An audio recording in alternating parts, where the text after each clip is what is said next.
12 octobre 2025. Observatoire Pan-STARRS, Hawaï. Le système automatisé de surveillance a signalé une anomalie dans la trajectoire de Troy Atlas, le troisième objet interstellaire confirmé à pénétrer dans notre système solaire. L'écart mesuré était de 0,04 unités astronomiques, soit environ 6 millions de kilomètres par rapport à la trajectoire prévue. Le Jet Propulsion Laboratory de la NASA a effectué les calculs à 3 reprises. Chaque analyse a confirmé le même résultat. L'objet avait modifié sa trajectoire sans qu'aucune force externe détectable ne soit identifiée. Le satellite Gaia de l'ESA a fourni une vérification indépendante. Le Centre de coordination des objets géocroiseurs a recoupé les données. Tous les modèles s'accordaient, Troy Atlas ne suivait plus la trajectoire que la seule gravité aurait dû produire. L'objet était petit, environ 200 mètres de diamètre, se déplaçant à 72 km par seconde, assez faiblement lumineux pour que la plupart des télescopes aient du mal à le suivre. Pourtant, quelque chose dans son mouvement défiait les équations fondamentales qui régissent tous les autres corps du système solaire. Le docteur Michio Kaku, physicien théoricien au City College of New York, l'a qualifié de potentiel, pierre de Rosette, de la propulsion interstellaire. Le communiqué public de la NASA n'a utilisé qu'un seul mot, anomalie. Le 19 mars 2024, le réseau de télescopes ATLAS, Asteroid Terrestrial Impact Last Alert System, avait détecté un objet traversant le système solaire externe à une vitesse qu'il avait immédiatement distinguée de tout ce qui figurait dans nos catalogues, 72 km par seconde.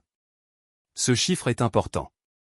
Les comètes issues du nuage d'Oort voyagent à 20 à 30 km par seconde. Les astéroïdes géocroiseurs atteignent au maximum 40 km par seconde. Mais cet objet possédait une énergie cinétique témoignant d'une origine bien au-delà de la portée gravitationnelle du Soleil. Sa trajectoire était hyperbolique, une courbe ouverte sans retour, sans orbite fermée. La géométrie seule confirmait ce que seuls 2 autres objets dans l'histoire avaient démontré. Troy Atlas provenait de l'espace interstellaire. Le premier visiteur, Oumuamua, était arrivé en octobre 2017. Sa forme allongée et son accélération inattendue avaient suscité des années de débats scientifiques et de spéculations populaires. Certains attribuaient son mouvement à des dégazages de gaz gelé se sublimant à l'approche du Soleil. D'autres proposaient des explications plus exotiques. La deuxième comète, Deuil-Borisov, était passée en août 2019 et s'était comportée exactement comme la science cométaire séculaire le prévoyait. Elle avait dégazé de manière visible, développé une queue, brillé davantage à l'approche du périhélie. Une comète interstellaire exemplaire, étrange seulement par son origine, pas par son comportement. Troy Atlas avait été catalogué comme le troisième. Les premières observations laissaient penser qu'il suivrait le schéma de Borisov, un corps glacé provenant d'un autre système stellaire, se réchauffant et se sublimant sous l'effet du rayonnement solaire. L'analyse spectroscopique d'avril 2024 avait détecté de faibles traces de vapeur d'eau et de monoxyde de carbone, signature chimique compatible avec des glaces cométaires. L'objet apparaissait faible, d'environ magnitude 22, visible uniquement par les télescopes de surveillance les plus puissants. Le système Horizon de la NASA, qui prédit la position de tous les objets suivis du système solaire, avait calculé la trajectoire de Troy Atlas en utilisant la mécanique gravitationnelle standard et une estimation de la pression de dégazage. Pendant 6 mois, les prédictions ont tenu. Puis les écarts ont commencé. Fin septembre 2024, l'imagerie haute résolution du télescope spatial James Webb a révélé la première anomalie, l'objet s'assombrissait alors qu'il aurait dû s'éclaircir. Du 15 octobre au 30 novembre 2025, les principaux observatoires astronomiques du monde ont braqué leurs instruments sur Troy Atlas. Le réseau ALMA au Chili a mesuré les émissions thermiques sur plusieurs longueurs d'onde, établissant une carte de température de la surface. Le télescope Subaru à Hawaï a capturé des données photométriques précises sur l'évolution de la luminosité. Le Very Large Telescope de l'Observatoire européen austral au Chili a analysé sa composition spectrale avec une résolution sans précédent. Chaque nouveau jeu de données introduisait une nouvelle contradiction. L'analyse photométrique révélait une courbe de luminosité qui s'aplanissait avec le temps. Les objets naturels en rotation chaotique produisent des courbes de lumière irrégulières, la luminosité fluctuant selon les différentes zones d'albédo qui entrent dans le champ. Les astéroïdes culbutent. Les comètes vacillent. La courbe de lumière de Troy Atlas devenait de plus en plus régulière. Une onde sinusoïdale s'aplanissant vers la prévisibilité. Le docteur Avi Loeb, professeur Frank B. Hubert Jr. de sciences à Harvard et directeur du département d'astronomie, a publié des résultats préliminaires dans The Astrophysical Journal Letters indiquant que le comportement photométrique était compatible avec une stabilisation rotationnelle, un processus rarement observé chez des objets interstellaires naturels de cette taille. L'imagerie thermique posait un autre défi. La température de surface de l'objet était d'environ 4 Kelvin au-dessus du fond diffus cosmologique, plus chaud que l'espace ambiant, mais beaucoup trop froid pour une sublimation active ou une réaction chimique exothermique capable de produire une poussée. D'où provenait cet excès de chaleur? 3 hypothèses concurrentes ont émergé. Aucune ne correspondait parfaitement à la trajectoire observée. L'objet accélérait légèrement mais de façon mesurable dans des directions nécessitant des forces supérieures à la pression de radiation solaire et dans des vecteurs incompatibles avec un dégazage aléatoire. Le 3 octobre 2025, le télescope James Webb a capturé une anomalie spectrale lors d'un passage d'observation programmé, un bref impulse dans la bande proche infrarouge, d'une durée de 4,2 secondes. La fréquence de l'impulsion, 1420 MHz. L'arrêt de l'hydrogène. L'hydrogène, l'élément le plus abondant de l'univers, émet et absorbe le rayonnement électromagnétique à une fréquence naturelle précise de 1420,405 MHz. Cette transition entre états hyperfins de l'atome d'hydrogène est si universelle et reconnaissable que les scientifiques la considèrent depuis longtemps comme la fréquence la plus logique pour une communication interstellaire. Toute civilisation capable d'astronomie radio la reconnaîtrait immédiatement. Le réseau Allen Telescope Array de la SETI, situé à l'observatoire de Hat Creek en Californie du Nord, a été orienté pour recouper l'observation. L'horodatage ne correspondait à aucune détection dans leurs données de surveillance continue. L'impulsion était apparue dans les capteurs infrarouges de Webb, mais pas dans les réseaux de radiotélescopes dédiés pointés vers d'autres régions du ciel. Elle ne s'est pas répétée lors des 72 heures suivantes de surveillance intensive. L'évaluation de la NASA, distribuée en interne aux scientifiques du projet, caractéristiques spectrales détectées à la fréquence de l'arrêt de l'hydrogène. Origine indéterminée. Possibilité d'artefact instrumental en cours d'investigation. Le niveau de priorité de suivi de l'objet a été élevé à « Observation continue à haut intérêt », classification réservée aux objets géocroiseurs à risque d'impact et aux cibles d'importance historique. Traduction, quelque chose d'inhabituel se produisait et aucun consensus n'existait sur sa signification. Les comètes obéissent à une thermodynamique prévisible. Quand le rayonnement solaire chauffe leur surface, les glaces volatiles se sublimant, passant directement de l'état solide à gazeux, créant des effluves visibles qui diffusent la lumière solaire. Plus une comète s'approche du Soleil, plus elle devient brillante. 3 Atlas faisait l'inverse. Sa luminosité diminuait. Aucune queue de poussière n'apparaissait dans le visible. Les observations infrarouges montraient des émissions thermiques bien inférieures à ce que prévoyaient les modèles de sublimation. Le docteur Michel Bannister, astronome planétaire à l'université de Canterbury, spécialiste des objets transneptuniens, a noté lors d'une téléconférence NASA que le profil thermique de l'objet était incompatible avec un dégazage actif à cette distance du Soleil. Le langage était prudent. L'implication ne l'était pas. Les observations radar depuis le complexe Goldstone ont ajouté une nouvelle énigme. Lorsque des ondes radio ont été renvoyées sur 3 Atlas pour cartographier sa surface et sa rotation, le signal de retour a révélé quelque chose d'inattendu. L'objet ne culbutait pas de façon chaotique comme tous les astéroïdes et comètes naturels étudiés jusqu'ici. Sa rotation se stabilisait.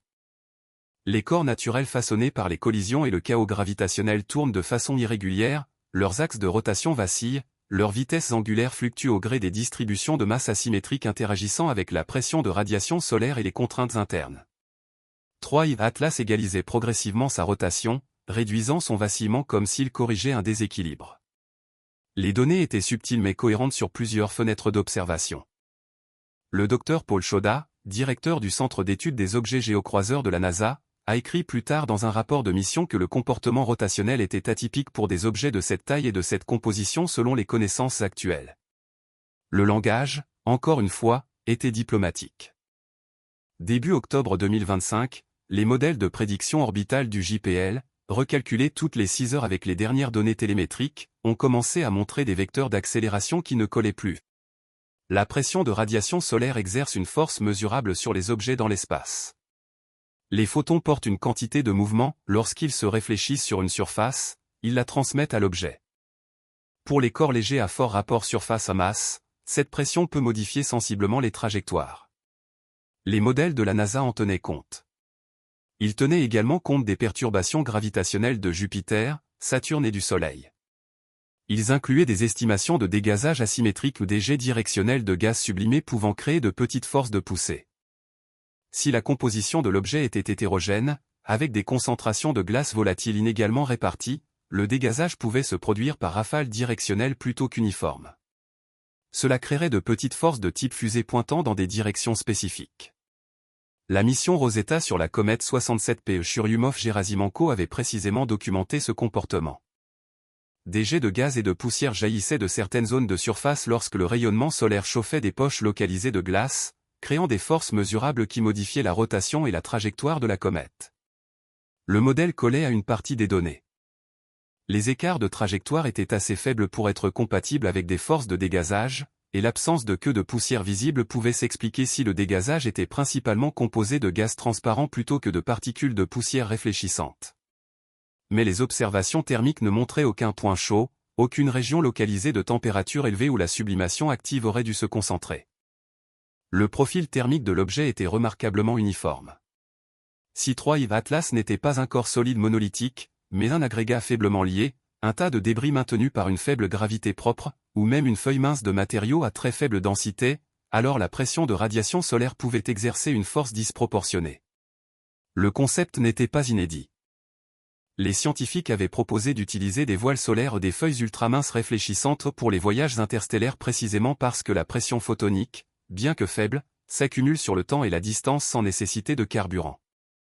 Si 3IV Atlas présentait un rapport surface-masse bien supérieur à celui des astéroïdes typiques, la pression de radiation pouvait expliquer l'accélération anormale. Mais les observations radar suggéraient un objet relativement compact. Le temps de retard de l'écho indiquait une structure solide, pas un nuage diffus de débris. Et la rotation de l'objet aurait dû être plus fortement affectée par la pression de radiation. S'il était vraiment de faible densité, il aurait dû accélérer sa rotation, pas la stabiliser. Cette hypothèse était rarement exprimée explicitement dans la littérature à comité de lecture, mais dominait les discussions privées entre chercheurs. Si un objet provenant de l'espace interstellaire présentait des changements de trajectoire incompatibles avec les forces naturelles, une stabilisation rotationnelle, des propriétés thermiques anormales et des impulsions spectrales à des fréquences associées à une potentielle communication, la question devait être posée. L'objet pouvait-il être artificiel? Le docteur Michio Kaku, invité sur le podcast Star Talk fin octobre, a formulé ce que beaucoup hésitaient à dire publiquement. En tant que scientifiques, nous avons l'obligation d'examiner toutes les hypothèses compatibles avec les données. Si les explications naturelles nécessitent des hypothèses de plus en plus complexes, si nous devons invoquer des compositions spéciales, des géométries improbables et de multiples facteurs coïncidents, alors nous devons au moins évaluer la possibilité que ce que nous observons soit une technologie. Pas pour sensationnaliser, mais parce qu'exclure cette possibilité sans preuve serait intellectuellement malhonnête. Les documents de briefing interne de la NASA, dont certaines parties ont été rendues publiques via des demandes FOIA, utilisent un langage qui reconnaît l'ambiguïté, l'objet présente une accélération non gravitationnelle. Mécanisme indéterminé. Hypothèse naturelle et non naturelle en cours d'évaluation. La formulation était précise. Non naturel ne signifiait pas nécessairement artificiel. Cela signifiait simplement non expliqué par les processus naturels actuellement compris. Mais les implications étaient claires. Le 18 octobre, le système successeur modernisé d'Arecibo, un réseau distribué d'émetteurs radio à Porto Rico, a envoyé une impulsion radar vers 3IV Atlas et analysé l'écho de retour. L'astronomie radar fonctionne en renvoyant des ondes radio sur des objets distants et en mesurant le signal réfléchi. Le temps révèle la distance. Le décalage Doppler révèle la vitesse. Les caractéristiques de l'écho révèlent la composition et la structure. La glace ou la roche solide produisent des réflexions nettes. Un matériau poreux disperse le signal. Les surfaces métalliques créent des échos forts et précis. L'écho de 3IV Atlas contenait des harmoniques inattendues ou des composantes de fréquences suggérant une structure interne à couche de densité variable. Le docteur Patrick Taylor, qui supervisait l'observation, a décrit le résultat dans un rapport technique NASA. Le profil d'écho est atypique. Le motif de retard indique une stratification de densité incompatible avec une composition rocheuse ou glacée homogène. Le 21 octobre, 3IV Atlas s'est soudainement éclairci, augmentant sa magnitude apparente de 0,3 pendant 11 minutes, puis revenant à la normale. Une augmentation de 30% de la lumière réfléchie. Aucun panache de dégazage n'est apparu dans aucune longueur d'onde. Aucune pointe thermique n'a accompagné l'événement. L'objet est simplement devenu plus réfléchissant, puis a cessé. Le Deep Space Network, le réseau d'antennes géantes de la NASA utilisé pour communiquer avec les sondes lointaines, a détecté de faibles anomalies électromagnétiques lors de sessions de suivi routinières. Pas exactement des signaux, mais des décalages de phase dans l'onde porteuse, comme si quelque chose résonnait à des fréquences radio spécifiques. Les données étaient assez subtiles pour être rejetées comme interférences, mais assez persistantes pour être enregistrées. Fin novembre, la communauté scientifique était divisée en 3 camps. Le premier soutenait que des explications naturelles, bien qu'incomplètes pour l'instant, finiraient par résoudre les anomalies. Il citait l'histoire des mystères astronomiques qui semblaient inexplicables jusqu'à l'émergence de meilleurs modèles. Il rappelait l'accélération des Oumuamua, d'abord déroutante, désormais attribuée de façon provisoire à du dégazage d'hydrogène glacé. Le deuxième camp estimait que l'accumulation d'anomalies dépassait le seuil de la coïncidence. Chaque explication naturelle nécessitait de multiples hypothèses, composition spéciale, géométrie improbable, dégazage atypique, structure interne anormale. Quand chaque point de données exigeait une explication à toc séparé, le modèle lui-même devenait suspect. Le troisième camp ne disait rien publiquement mais intensifiait les efforts d'observation. Le docteur Sarah Singer, astrophysicienne au MIT et pionnière des méthodes de détection de biosignatures dans les atmosphères exoplanétaires, a résumé la tension dans un commentaire publié dans Nature. La science progresse en privilégiant d'abord les explications naturelles, mais nous devons reconnaître quand cette présomption devient un biais. Si l'explication la plus simple compatible avec toutes les données est que nous observons quelque chose que nous n'avons jamais rencontré auparavant, alors notre responsabilité est d'explorer rigoureusement cette possibilité, pas de la rejeter par réflexe. Le débat s'est intensifié à l'approche du périhélie de 3I Atlas, son point le plus proche du Soleil, le 8 décembre 2025. 3I Atlas a atteint le périhélie à 1,1 unité astronomique du Soleil, environ 165 millions de kilomètres, juste au-delà de la distance orbitale moyenne de la Terre. C'était le moment de chauffage solaire maximal. Si l'objet avait été une comète typique, ça aurait été le pic d'activité, de dégazage et de luminosité. La sonde Parker Solar Probe de la NASA, conçue pour étudier la couronne solaire à très faible distance, effectuait une transmission de relais de données quand sa suite d'instruments radiofréquences a détecté une anomalie, une rafale électromagnétique à haute fréquence. Direction d'origine cohérente avec la position de 3I Atlas. Durée, 370 millisecondes. Le signal était assez puissant pour saturer les récepteurs de la sonde, déclenchant la réduction automatique de gain, un protocole de sécurité protégeant les électroniques sensibles contre des signaux trop forts. Les données de la sonde ont été relayées au Deep Space Network et transmises au JPL pour analyse. Le Dr Joseph Lazio, scientifique en chef du réseau interplanétaire de la NASA, a dirigé l'évaluation initiale. Ce que l'équipe a découvert a stoppé net le processus d'analyse.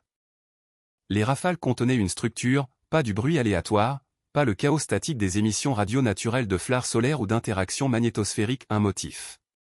Les modulations d'amplitude aux variations d'intensité du signal se produisaient à des intervalles correspondant aux nombres premiers. 2, 3, 5, 7, 11, 13. Les nombres premiers n'ont aucune périodicité naturelle en physique électromagnétique.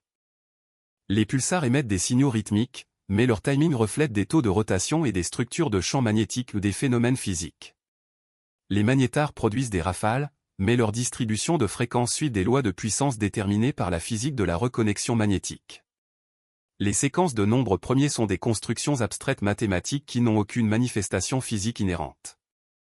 Elles sont en revanche universelles pour toute intelligence capable de mathématiques. Le concept est simple, si l'on veut envoyer un signal qui ne peut en aucun cas être confondu avec un phénomène naturel, on l'encode avec des propriétés mathématiques que la nature ne produit pas. Les nombres premiers sont reconnaissables par toute civilisation ayant développé l'arithmétique, indépendamment de la langue, de la biologie ou de l'appareil sensoriel. Le Solar Orbiter de l'ESA, positionné de l'autre côté du Soleil par rapport à Parker, a détecté la même rafale 4,6 secondes plus tard, exactement le temps de propagation de la lumière entre les deux positions des sondes à cet instant. Ce décalage confirmait de fait, l'émission était réelle et elle se propageait à la vitesse de la lumière. Mais une question critique demeurait, 3I Atlas générait-il le signal ou le réfléchissait-il simplement?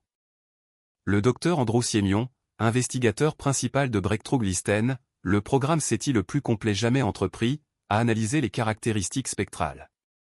Le profil de fréquence du signal contenait des harmoniques compatibles avec une réflexion plutôt qu'une émission. quand un rayonnement électromagnétique se réfléchit sur une surface, il acquiert des décalages de phase et des distorsions harmoniques caractéristiques liées à la composition et à la géométrie du matériau réfléchissant. Les données de Parker montraient ces signatures. Il est possible, a déclaré Siemion lors d'un briefing fermé, résumé plus tard dans des minutes de réunion déclassifiées, que l'objet fonctionne comme un réflecteur passif, essentiellement un miroir renvoyant un signal émis par une autre source. D'où venait ce signal? Aucun émetteur terrestre n'opérait dans cette gamme de fréquences. Aucun satellite répertorié. Aucune mission en espace profond dans cette région. La surveillance continue de la SETI n'avait détecté aucune transmission correspondante depuis aucune direction du ciel.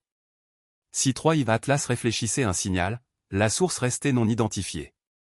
6 jours plus tard, la trajectoire a changé à nouveau. Cette fois, l'écart était incontestable. Le système horizon du JPL a calculé un changement de vitesse, ΔV, de 0,8 mètres par seconde. Faible en valeur absolue ou un pas humain mais bien au-delà de ce que toute force naturelle pouvait produire à cette distance du Soleil. Plus significatif encore, le nouveau vecteur de trajectoire orientait l'objet hors du plan de l'écliptique, le disque relativement plat dans lequel orbitent les planètes et vers l'espace interstellaire. La direction était précise. Si on la projetait sur des milliers d'années, la nouvelle trajectoire porterait 3 IV Atlas vers une région du ciel proche de la constellation du Cygne, passant à moins de 10 années-lumière de l'étoile Kepler 452, une étoile de type solaire possédant une exoplanète tellurique confirmée dans sa zone habitable. Coïncidence? Presque certainement, mais notable. Le docteur David Farroya, ingénieur de navigation au JPL spécialisé dans la prédiction des trajectoires d'objets géocroiseurs, a exécuté des simulations testant tous les mécanismes connus capables de produire une telle manœuvre. Pression du vent solaire, insuffisante d'un facteur 50. Impact de micrométéorites, statistiquement négligeable à cette distance de la ceinture d'astéroïdes. Interaction de champs magnétiques avec le vent solaire, trop faible pour un matériau non magnétique ou faiblement magnétique. Dégazage asymétrique depuis des poches de composés volatiles nouvellement exposés, possible, mais aucune preuve thermique ou spectroscopique de libération de gaz n'est apparue dans les observations simultanées de multiples instruments. Si je ne savais pas à quoi m'en tenir, a écrit Farroya dans un courriel à des collègues, cité plus tard dans un article de Science, je conclurais que quelque chose à bord de cet objet a exécuté une correction de trajectoire.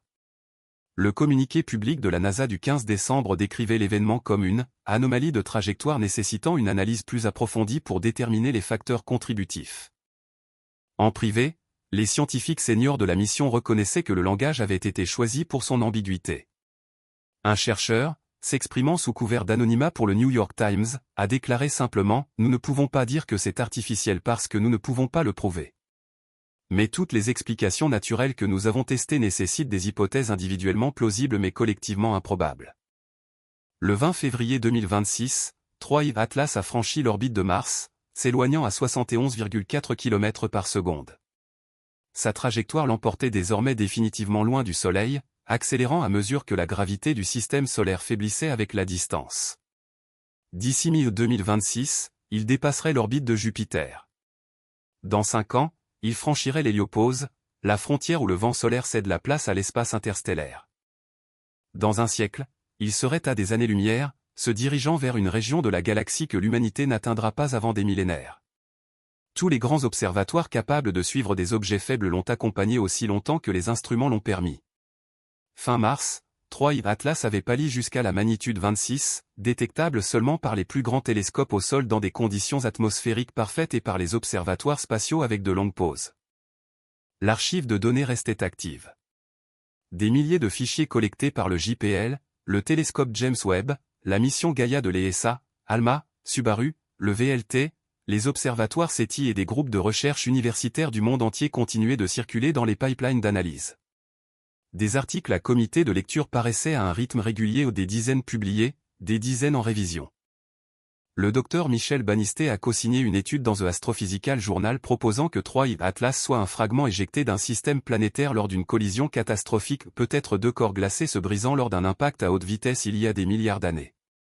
La structure interne inhabituelle, arguait l'article, pourrait créer des propriétés thermiques et réfléchissantes atypiques au fur et à mesure que différents matériaux se sublimant à des rythmes différents. Le modèle expliquait une partie des données. Il peinait à rendre compte des écarts de trajectoire et de la stabilisation rotationnelle. Le docteur Avi Loeb a publié une hypothèse concurrente dans The Astrophysical Journal Letter suggérant que l'objet pourrait être un artefact abandonné, non activement contrôlé mais conservant une fonctionnalité résiduelle. Des panneaux solaires anciens ou des voiles magnétiques dégradées sur des millions d'années mais encore capables d'interactions faibles avec le rayonnement ou les champs magnétiques pourraient produire de petites forces de poussée imitant une propulsion délibérée. Le modèle était spéculatif mais mathématiquement cohérent avec les observations. La position officielle de la NASA, telle qu'énoncée dans le rapport de mars 2026 sur le programme des objets géocroiseurs, restait inchangée. L'objet 3I Atlas présente des caractéristiques anormales nécessitant une observation et une analyse continue. Les données sont insuffisantes pour déterminer de façon concluante la composition, la structure ou l'origine. Les hypothèses naturelles et artificielles restent en cours d'évaluation. L'impulsion spectrale à 1420 MHz était classée comme « caractéristique spectrale non résolue d'origine indéterminée ». La rafale au périhélie était cataloguée comme « événement électromagnétique transitoire de source non identifiée ». Les changements de trajectoire étaient documentés comme « accélération non gravitationnelle de mécanismes inconnus ». Le Dr Michio Kaku, intervenant au World Science Festival en avril 2026, a offert une perspective qui a résonné au-delà des frontières disciplinaires, l'histoire de la science et l'histoire de la découverte que nous nous trompions sur des hypothèses fondamentales. Nous pensions que la Terre était le centre de l'univers. Nous pensions que notre galaxie était le cosmos entier. Nous pensions que l'espace était statique, pas en expansion. Chaque révolution majeure de la compréhension est venue de l'acceptation de données qui contredisaient nos modèles. 3I Atlas nous enseigne l'humilité. Qu'il s'agisse d'un objet naturel bizarre ou de quelque chose de complètement différent, il nous montre que l'univers conserve la capacité de nous surprendre et que nos équations sont incomplètes. Fin 2026, 3I Atlas figure toujours dans la base de données des petits corps de la NASA comme un objet interstellaire présentant des anomalies non résolues. Sa composition incertaine. Son origine quelque part au-delà de notre système solaire, dans un voisinage stellaire que nous ne pourrons peut-être jamais identifier. Son dessin, si le mot dessin est même approprié ou inconnu. Et quelque part au-delà de l'orbite de Jupiter, au-delà du disque diffus des comètes, au-delà de l'héliopause où le vent solaire s'évanouit dans le milieu interstellaire, il continue de s'éloigner au silencieux, faiblement lumineux, et suivant une trajectoire qui ne correspond pas tout à fait à ce que la nature seule devrait produire. Ce que nous savons, quelque chose venu de l'espace interstellaire s'est comporté d'une manière que nos modèles actuels ne peuvent expliquer pleinement, puis est reparti suivant un trajet qui semble délibéré. Ce que nous ignorons, si cette apparence est réelle ou illusoire, si nous avons été témoins de quelque chose d'extraordinaire ou simplement confrontés aux limites de notre compréhension. La réponse, s'il y en a une, voyage avec lui, s'éloignant à 71 km par seconde, emportant les données que nous avons collectées mais que nous ne savons peut-être pas encore interpréter. Et dans les observatoires du monde entier, les chercheurs continuent d'analyser l'archive, de chercher des motifs, de tester des hypothèses, d'attendre le prochain visiteur interstellaire car il y en aura un autre. La galaxie est vaste, et l'espace entre les étoiles n'est pas aussi vide que nous le croyions autrefois.